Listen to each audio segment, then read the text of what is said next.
രാവിലെ ഒരു 9:30 ആയപ്പോൾ ഞങ്ങൾ കാസർഗോഡ് എത്തിയിട്ടുണ്ടായിരുന്നു. ബാക്കിയുള്ളവർ എത്താൻ ഒരു ഉച്ചരയാവും. സോ, ആ ഒരു സമയത്ത് എന്ത് ചെയ്യുമെന്ന് ആലോചിച്ചപ്പോഴാണ് നിഖിൽ പറഞ്ഞത്, "എങ്കിൽ നമുക്ക് നേരെ ബേക്കൽ ഫോർട്ട് പിടിക്കാം. നമ്മളൊക്കെ അവിടെ ഒന്ന് ചുറ്റിക്കറങ്ങുമ്പോൾ എല്ലാവരും എത്തുമല്ലോ" എന്ന്.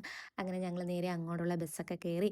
അവിടെ എത്തിയപ്പോൾ ഞങ്ങളെ സ്വീകരിച്ചത് ഈ ഒരു പീലി വിടർത്തിയ മൈലാശാനാണ് കേട്ടോ. എന്ത് ഭംഗിയാണെന്നറിയോ ആശാനെ കാണാൻ. ഈ ആശാൻ മാത്രമല്ല, 1, 2 അധികം ആശാന്മാർ അവിടെ ഉണ്ടായിരുന്നു. പക്ഷേ പീലി വിടർത്തിയ ആശാൻ ഇവനൊന്നേ ഉണ്ടായിരുന്നുള്ളൂ.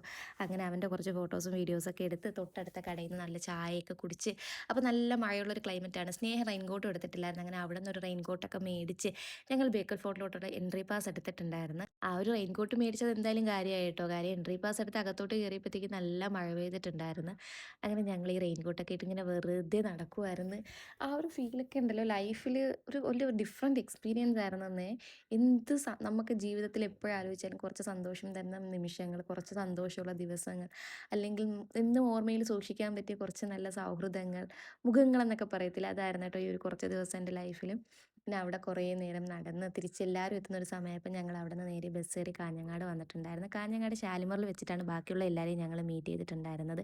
അങ്ങനെ അവിടെ നിന്ന് ഓരോ ഹാഫ് ബിരിയാണിയൊക്കെ കഴിച്ച് ഇനിയാണ് ഞങ്ങളുടെ യഥാർത്ഥ ജേർണി സ്റ്റാർട്ട് ചെയ്യുന്നത്. അപ്പം നമുക്കിനി ഓരോന്നും വഴിയേ കാണാം.